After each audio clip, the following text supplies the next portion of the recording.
Many times improve అవుతుంది సొసైటీలో. రమణారావు గారు కూడా చెప్పడం కూడా జరిగింది. ఇంతకుముందు మనం వెళ్తే కూడా అపాయింట్మెంట్ దొరికేది కాదు, కానీ ఇప్పుడు మన ఫోన్ల మీద పనులు అవుతున్నాయంటే డెఫినెట్గా మనం చేసిన సిఎస్ఆర్ యాక్టివిటీస్ దానివల్ల మన పిఆర్ చాలా పెరిగింది, మన విజిబిలిటీ పెరిగింది, సొసైటీలో మన విజిబిలిటీ పెరిగింది.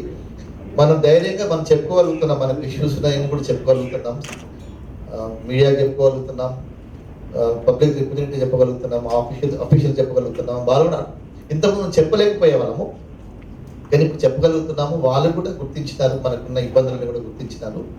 డెఫినెట్గా ఇప్పుడు మొన్న 13 చాప్టర్స్ మనం రిప్రజెంటేషన్ ఇవ్వగానే ఇమ్మీడియట్గానే మనకు రెస్పాన్స్ వచ్చిందంటే డెఫినెట్గా మనం చేసే పనులు వాళ్ళందరూ కూడా గమనిస్తున్నారు.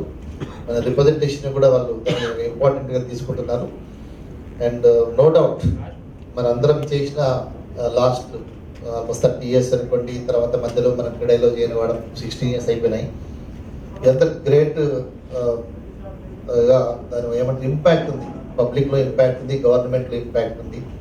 వాళ్ళు ఎక్కడ చూసినా ప్రపంచ దేశంలో ఎక్కడ చూసినా క్రీడ అనేది కనిపిస్తుంది, చాలా విజిబుల్గా కనిపిస్తుంది. ఏ అడ్వర్టైజ్మెంట్ చూసినా, ఏ హోర్డింగ్ చూసినా, నాట్ ఓన్లీ మన వాళ్ళు ఇక్కడ వేరే టౌన్ ఢిల్లీకి పోతారు, ఫ్లైట్ చేయగానే క్రీడే కనిపిస్తాయి ఇక్కడ. ఎక్కడ చూసినా they also now people started recognising. Even నాకు రమణారావు గారు మొన్న ప్రాపర్టీ షో అయిన తర్వాత చాలా ప్రౌడ్గా చెప్పినారు, సార్ కూరగాయలు అమ్ముకునే వాళ్ళు కూడా క్రీడ గురించి మాట్లాడుతున్నారు, ఎవ్రీబడి ఈస్ టాకింగ్ అబౌట్ క్రీడ అంటే how it has become a house hold thing. ఇప్పుడు ఫ్లైట్లో నేను వచ్చినప్పుడు ఫ్లైట్లో పక్కన కూర్చున్న వాళ్ళు, డాక్టర్, ఎవ్రీబడి టాక్స్ అబౌట్ క్రీడ. ఇదంతా మనం చేసినాం, డెఫినెట్గా చాలా ఎఫర్ట్ చేసినాము. I always believed we can change the public perception about our industry. అంటే నేను నిజంగా చెప్పాలంటే నేను లాస్ట్ 30 years నుంచి నేను ఇందులో దిగిన తర్వాత నాకు ఒకటి అనిపించింది కొన్ని రోజుల్లో, అరే మనము గవర్నమెంట్ చేయాల్సిన పని అంటే రోడ్డు కప్పుడు అమ్మకాలు అంటారు కదా, వాళ్ళు చేయాల్సిన పని మనం చేస్తున్నాం. వాళ్ళు చేయలేనప్పుడు మనం వచ్చేస్తున్నప్పుడు ఇంత మంచి నోబెల్ ప్రొఫెషన్లో ఉండి ఒక టీచర్కి ఏదైతే గౌరవం ఉందో, ఒక డాక్టర్కి ఏదైతే గౌరవం ఉందో, మనకు ఆ రెస్పెక్ట్ రావాల్సింది పోయి మనకు ఒక బాక్స్ ఐటమ్ రాయడం మన మీద, అసెంబ్లీలో మన గురించి డిస్కస్ చేయడము అంటే అంత నెగిటివ్గా. Why this is happening? మనం ఎందుకు ఎవరికొరికి వైలేషన్ చేస్తున్నాం? అల్టిమేట్గా రియల్గా మనం ఆ రోజులో వైలేషన్ చేసినామంటే వారికి కొనేవాడి కొరకు చేస్తాం. నేను చాలాసార్లు చూశాను, అబ్జర్వ్ చేశాను, చాలామంది పెద్ద వ్యక్తులు డయాస్ మీద చాలా మంచిగా మాట్లాడతారు, మంచి నాలెడ్జ్ ఉంది, అన్నీ తెలుసు వాళ్ళకి, కానీ మళ్ళీ వాళ్ళు పోయి కొన్ని ఎవరి దగ్గర కొన్నారంటే డివేషన్ దగ్గర చేసిన వాళ్ళ దగ్గర కొన్నారు, కానీ మంచి వ్యక్తులు ఎవరు కూడా వాళ్ళు ఎన్నట్టు కూడా రికగ్నైజ్ చేయలేరు. సో నాకు కూడా అనిపించింది, ఎందుకు ఎవరైనా మనకెందుకు ఏలు పెట్టి చూపించాలనేది ఆ దృష్టి చాలా పెట్టిన తర్వాత నేను బిల్డింగ్ కమిటీలో ఉంటే ఆల్మోస్ట్ 4.5 years బిల్డింగ్ కమిటీలో ఉన్నప్పుడు కూడా ప్రతిదీ కూడా మనం రేట్ చేయడం జరిగింది. తర్వాత మేము ఎన్జిఓస్కు దూరం పోలేము, ఎన్జిఓస్కు దగ్గర పోయినాం, వాళ్ళ మీటింగ్స్ మేము పోయి మాట్లాడినా, వాళ్ళు మా మీటింగ్కి వచ్చారు, మా ఇబ్బందులు వాళ్ళకి తెలుసుకున్నారు. వాళ్ళ దగ్గర క్రిటిసిజం వచ్చేది, మీరు బిల్డర్స్ మీటింగ్ ఎందుకు పోతున్నారని కూడా. But we could able to convince NGOs, strong NGOs, Hyderabad మన ఏపీలో మంచి ఎన్జిఓస్ ఉంటాయి, వాళ్ళని కానీ మీడియా కానీ గవర్నమెంట్లో ఉన్న అఫీషియల్ అందరినీ కన్విన్స్ చేసాము. మనం ఈ డీవియేషన్స్ ఆపకుంటే అనెథికల్ థింగ్స్ ఇట్లనే పోతాయి, ఇమ్మోరల్ యాక్టివిటీ పోతుంది, కాదు, కరెక్ట్ కాదు. ఇది ఉన్న రూల్స్ మీరు ఇంప్లిమెంట్ చేయగలిగితే ఒక సంతోషము, వీళ్ళు కోఆపరేట్ మీరు చేయలేకపోతున్నారు ఎందుకంటే అఫోర్డబిలిటీ లేదు కాబట్టి డీవియేషన్ చేస్తున్నారు కాబట్టి దీన్ని మీరు ఎఫ్ఎస్ఐ తీసేయండి. ప్రపంచంలో కానీ ఎవరు అడిగినా నాకు తెలియదు, దేశంలో ఎవరు అడిగినా తెలియదు. మేము స్టార్టింగ్లో అడిగినప్పుడు మమ్మల్ని అందరినీ పిచ్చోళ్ళ కింద జమ కట్టినారు, ఏంటి ఏం మాట్లాడుతున్నాను నేను, అట్లా రూల్స్ ఉంటాయా? మేము అదే చెప్పి కన్విన్స్ చేసి ఈ విధంగా చేస్తే న్యాయం జరుగుతుంది, బాగుంటుంది, ఒక మోరల్ కానీ ఎథికల్ గానే బాగుంటుంది, మాకు కూడా రెస్పెక్ట్ కావాలా, మా కమ్యూనిటీ కూడా రెస్పెక్ట్ కావాలా, మా మెంబర్స్ మంచి పని చేస్తున్నారు అనేది దీని మీద మేము చాలా చేసినాం. తప్పకుండా నేను ఇది చేసిన ఆ యొక్క టైంలో మన మిత్రులు కూడా కొంతమంది కామెంట్ చేస్తారు, ఎందుకు అనవసరంగా ఇదంతా ఎక్సర్సైజ్, ఒక 10,000 రూపాయలు అడ్వకేట్కి ఇస్తే ఆయన స్టే ఆర్డర్ చేస్తున్నాడు, కంప్లీట్ చేసుకొని బయట పడతాం కదా అనేది కూడా చాలా మంది చేసినారు. మేము ఎందుకు పోలే సరే కానివ్వండి, ఎందుకంటే మనము మన మెంబర్స్ గురించి మంచి గురించి ఆలోచిస్తున్నాం. నేను నిజంగా ఈరోజు చెప్తున్నాను కదా, ఇంతకుముందు కొంతమంది బిల్డింగ్స్ కట్టిన వాళ్ళు ఐ డోంట్ నో ఎంత పీస్ఫుల్గా ఉన్నారో నాకు తెలియదు, ఎంతమంది పిల్లలతో భార్యతో మనస్ఫూర్తిగా సంసారం చేసిన నాకు తెలియదు, ఎందుకంటే ఎప్పుడు చూసిన అవే కేసు. బట్ 2006 తర్వాత న్యూ బిల్డింగ్స్ వచ్చిన తర్వాత 86 వచ్చిన తర్వాత ఎవరైతే ప్రొఫెషనల్ బిల్డర్స్ ప్రొఫెషనల్గా దీన్ని సీరియస్ తీసుకొని మన బ్రాండ్ నేమ్ పోగొట్టుకోవద్దని వాళ్ళు ఎవరైతే ఆక్యుపెంట్ సర్టిఫికేట్ తెచ్చుకున్నారో గత 7-8 years నుంచి కూడా, I think they are really feeling అంటే ఇంత బాగుంటుందా ఇండస్ట్రీ, ఇంత మంచి ఇండస్ట్రీ అని వాళ్ళు అంటే ఏమి మనకు బ్యాక్లాగ్స్ లేవు, ఏ కోర్టు కేసులు లేవు, ఇంతకుముందు కొన్ని వేల కేసెస్ ఉండే, ఏమి లేవు కదా. And then happily doing further projects చేసుకుంటున్నారు. కస్టమర్స్తో కంప్లైంట్స్ లేవు, మినిమం అయిపోయినాయి కంప్లైంట్స్. ఇంతకుముందు ఒక ప్యూను మన కార్పొరేషన్ ఆఫీస్ నుంచి సైట్కి వచ్చినారంటే భయపడేవాళ్ళు, ఫోన్లు వచ్చేది మాకు, అన్న ఎవరు వచ్చినారన్న సైట్కి అని. ఇప్పుడు కమిషన్ ఇన్స్పెక్షన్ పోతుంటే పొమ్మనండి సార్ని వెళ్ళి ఇన్స్పెక్షన్ చేసుకోమని చెప్తున్నారు తప్పితే ధైర్యంగా చెప్తున్నారు. వాళ్ళు ఇన్వైట్ చేస్తారు officials, please sir come to our project అని చేస్తారు. అంటే it has taken our journey a long journey, it has taken very long time. But స్లోగా మనం చేసిన అన్నిటి కూడా మేము ఒక విజన్తో చేసాం. సరే ఎవరేమనుకున్నా ఒక విజన్ తోటి మనం ముందుకు పోయినాం. దాంతో మనకి ఈ రోజున డెఫినెట్గా ఈరోజు గుర్తింపు వస్తుంది కదా. ఈరోజు నేను ఇప్పుడు ఇంకోటి ఏం చెప్తున్నామంటే గవర్నమెంట్ మార్కెట్ చేసుకోమని చెప్తున్నాం.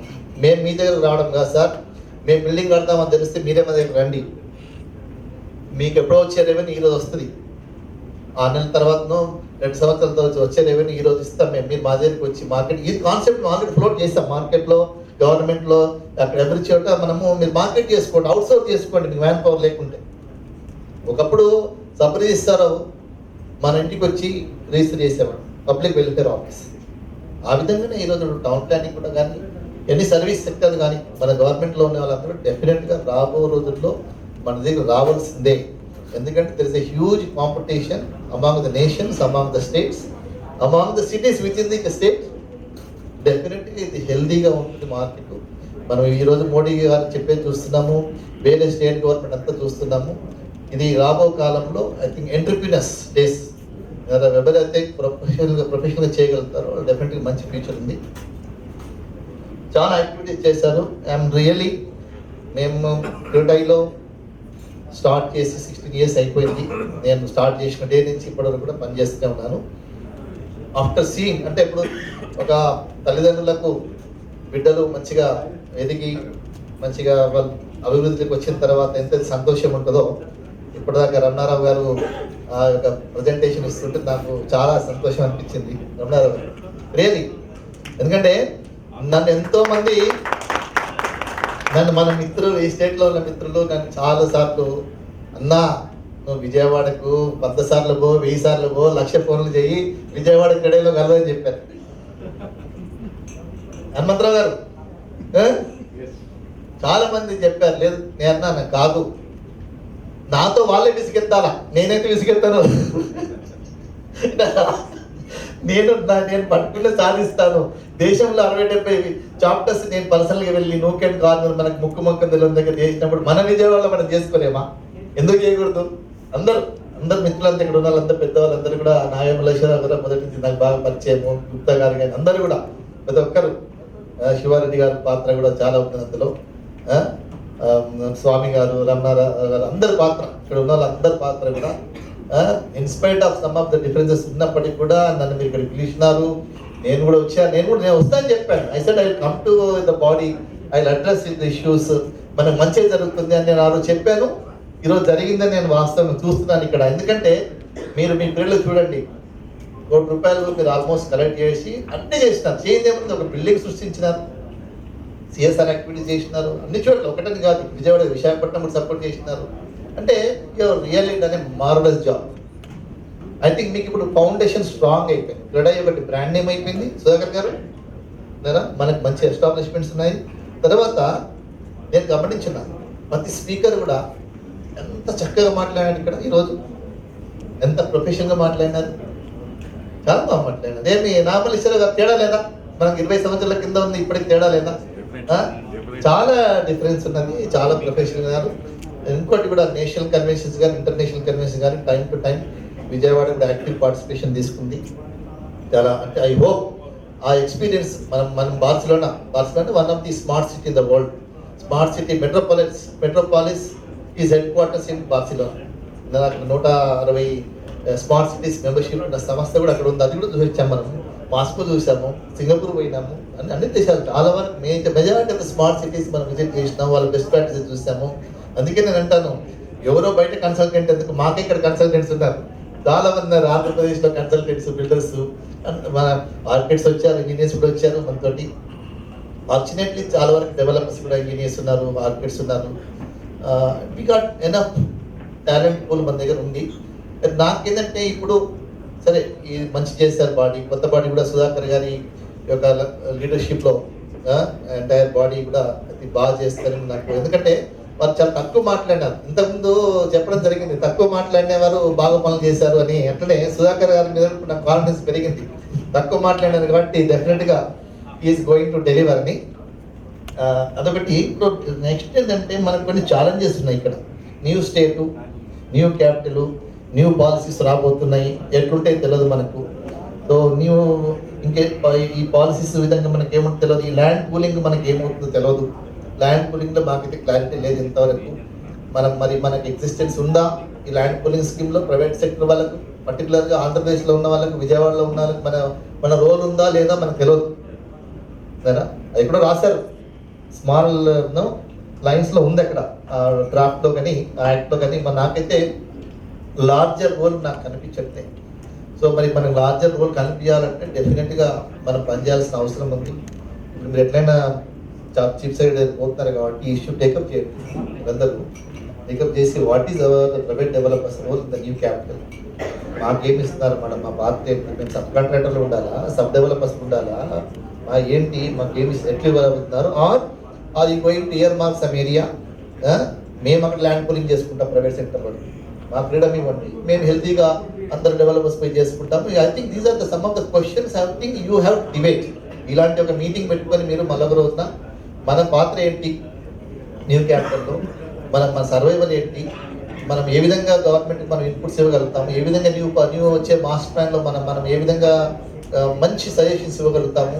డెఫినెట్గా మనకి ఇంటర్నల్గా ఒక డిబేట్ జరిగితే, ఒక హోల్ డే డిబేట్ జరిగితే మంచిగా ఉంటుంది. You can call all stake holders, వేరే స్టేక్ హోల్డర్స్ కూడా పిలవండి. దీని మీద నా ఉద్దేశంలో నేను ఈ విధంగా మొన్న మన కాకినాడ మీటింగ్లో మాట్లాడడం జరిగింది. ఇమ్మీడియట్గా మన కొలీగు విజయనగరంలో ఆయన పోయి కొంత స్టడీ చేసి మొన్న అఫీషియల్ ప్రజెంటేషన్ ఇచ్చాడు, పీపీటీ ప్రజెంటేషన్ ఇచ్చాడు. విజయనగరం స్మార్ట్ సిటీ ఎట్లుండాలని నేను మాట్లాడిన తర్వాత ఆయనకు కొంచెం జోష్ వచ్చింది. ఇమ్మీడియట్గా పోయినాడు, ఒక ప్రజెంటేషన్ తయారు తీసుకుని అఫీషియల్గా ఇచ్చాడు. So smart city has to be like this అని. సో మనకు వచ్చే స్మార్ట్ క్యాపిటల్ కూడా ఇట్లా ఉంటే బాగుంటుందని. అంటే నా రోల్ ఆల్వేస్ క్రీడై అనేది ఏదో day to day small issues చూడడానికి కాదు, మనం much behind that. Capital master ప్లాన్లో కానీ, స్టేట్ మాస్టర్ ప్లాన్లో కానీ శివారెడ్డి గారు, సుధాకర్ గారు, మనందరూ కూడా మన రోల్ ఉండాల్సింది. మన రోల్ లేకుండా క్యాపిటల్ వస్తుందంటే అది ఎందుకో నాకు డైజెస్ట్ అవుతుంది.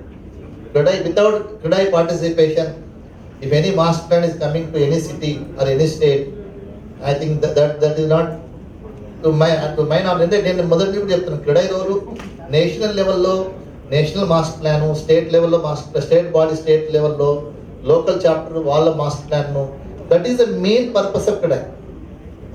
మనం అందులో ఇన్వాల్వ్ అయినప్పుడు, ఆ పాలసీ మేజర్ పాలసీ ఇన్వాల్వ్ అయినప్పుడు చిన్న ఇష్యూస్ అని సాల్వ్ అయిపోతాయి. మాస్టర్ ప్లాన్ అంటే మిగిలిన వచ్చేస్తాయి కదా, మనకు ఒక రెస్పెక్ట్ వస్తుంది అక్కడ. సో డెఫినెట్గా మీరు కూడా ఇండియాలో ఉన్న బెస్ట్ ప్రాక్టీసెస్ ఏమున్నాయి, బెస్ట్ కన్సల్టెంట్స్ ఏమున్నారు, వాళ్ళని పిలిపించుకొని మనం ఎందుకు ఇక్కడ CREDAI ద్వారా మనము 2-3 వర్క్షాప్స్ ఎందుకు చేయకూడదని మీరు ఆలోచించండి. నా suggestion, I came all the way here. మొన్న కూడా వచ్చినప్పుడు చెప్పాను, కాకినాడలో చెప్పాను, మన విజయవాడలో కూడా మన ఆఫీస్ ఇనాగ్రేషన్ చెప్పాను నేను. డెఫినెట్గా I think you tomorrow Hanumantha Rao garu, Nagamalleswara గారు, గుప్తా గారు అందరూ కూడా పాత మిత్రులందరూ ఉన్నారు. యంగ్ బ్లడ్ కూడా ఉంది, యంగ్ టాలెంట్ కూడా ఉంది. Today if you don't do this homework on hour master plan, tomorrow we have to regret. ఇప్పుడు ఎవడో వస్తాడు, సింగపూర్డో మలేషియాడో వస్తాడో, వాడికి మన కల్చర్ తెలియదు, మన నీడ్స్ తెలియదు, మన రిక్వైర్మెంట్ తెలియదు. సో మన ఇన్వాల్వ్ అయినప్పుడు డెఫినెట్గా మనకు అఫోర్డబుల్ హౌసింగ్ కూడా వస్తుంది, మనకు కూడా ప్రాజెక్ట్స్ వస్తాయి. కొంచెం ఆలోచించండి. ఒక ప్యారలల్గా కూడా మనం కూడా అవుట్ సైడ్ ఈ ఏరియా కాకుండా ఇంకెక్కడ ఫ్యూచర్లో ఆపర్చునిటీస్ ఉన్నాయనుకుంటే మనం కూడా ప్రైవేట్ సెక్టర్లో ల్యాండ్ పూలింగ్ ఎందుకు చేయకూడదు, టీటీసీపీ ఏరియాలో ఎందుకు చేయకూడదు, కొత్తగా మీరు డిబేట్ చేసుకోండి, మీకు ఎన్నో ఇన్నోవేటివ్ ఐడియాస్ రావచ్చు. అండ్ కొంత ఏంటంటే మనలో కూడా ఆల్రెడీ కొంత మనం పార్ట్నర్షిప్ చేస్తున్నాం కాబట్టి కొంతమంది మన క్లబ్ అయి మేజర్ ప్రాజెక్ట్స్ చేస్తే కూడా బాగుంటుంది. డెఫినెట్గా ఆ ప్రపోజల్స్ కూడా మీరు సీఎం దగ్గరికి తీసుకెళ్తే ఆయన కూడా అప్రిషియేట్ చేస్తాడు. కొంత సిండికేట్ అయ్యి ఒక ఎస్పీవి పెట్టుకొని వేసుకుంటే కూడా బాగుంటుంది, ఎందుకంటే they are also looking larger projects. ఇది కూడా చూడండి. రాబో బడ్జెట్లో I hope government of India Modi garu కూడా చాలా సీరియస్గా హౌసింగ్ ఫర్ ఆల్ బై 2022 ఆలోచిస్తున్నారు. మేజర్గా ఇంట్రెస్ట్ రిడక్షన్ జరగకపోవచ్చు రాబో కాలంలో, ఇంట్రెస్ట్ సబ్వెన్షన్ కూడా, ఇంట్రెస్ట్ రిబేట్ కూడా ఇవ్వచ్చు అఫోర్డబుల్ హౌసింగ్కు ఈ వచ్చే బడ్జెట్లో. Service tax affordable housing they may wave service tax. And ఒకటి ఇన్ఫ్రాస్ట్రక్చర్ స్టేటస్ కూడా అడిగాం మనము. ఇవన్నీ కూడా we are all positive. Modi garu కూడా పాజిటివ్ ఉన్నాడు, వెంకయ్యనాయుడు గారు కూడా, అరుణ్ జైట్లీ కూడా ఈజ్ వెరీ పాజిటివ్. డెఫినెట్గా రాబో కాలంలో మంచి జరుగుతుంది అనుకుంటా. నెక్స్ట్ ఫ్యూ మంత్స్లో డెఫినెట్గా we can hear good news. And మళ్ళీ కూడా మీ అందరి ముఖంలో, మన అందరి ముఖంలో కూడా హ్యాపీనెస్ తిరిగి వస్తుంది, ఎందుకంటే లాస్ట్ ఫ్యూ ఇయర్స్ నుంచి మనకు కొంచెము అప్ అండ్ డౌన్స్ ఉన్నాయి. So with this I congratulate all the old body, outgoing body, and I wish new body. We will do definitely marvelous job. And మన PR తో మాత్రం మన PR is solving our issues and CSR activities are solving our issues. That is gaining. Actually మన issues by product కావాలండి. If you take up the CSR activities, ఎవరు చేస్తే ఆ member పేరు పెట్టండి, రిటైర్ తరఫున చేసి ఆ మెంబర్ ఏ మెంబర్ కూడా కాంట్రిబ్యూట్ చేస్తే వాళ్ళ ప్రాజెక్ట్ దగ్గర చేసి అట్లా కూడా విశాఖపట్నంలో మొన్న అండ్ ఎవ్రీ స్ట్రీట్ ప్లాంటేషన్ మన ఇక్కడ నేమే ఉంటుంది. ఎవ్రీవేర్ ఇక్కడ is visible in Visakhapatnam. They are doing good job. మొన్న నేను బెంగాల్ పోయాను. Out of 12 crores cremation, electric క్రిమేషన్లో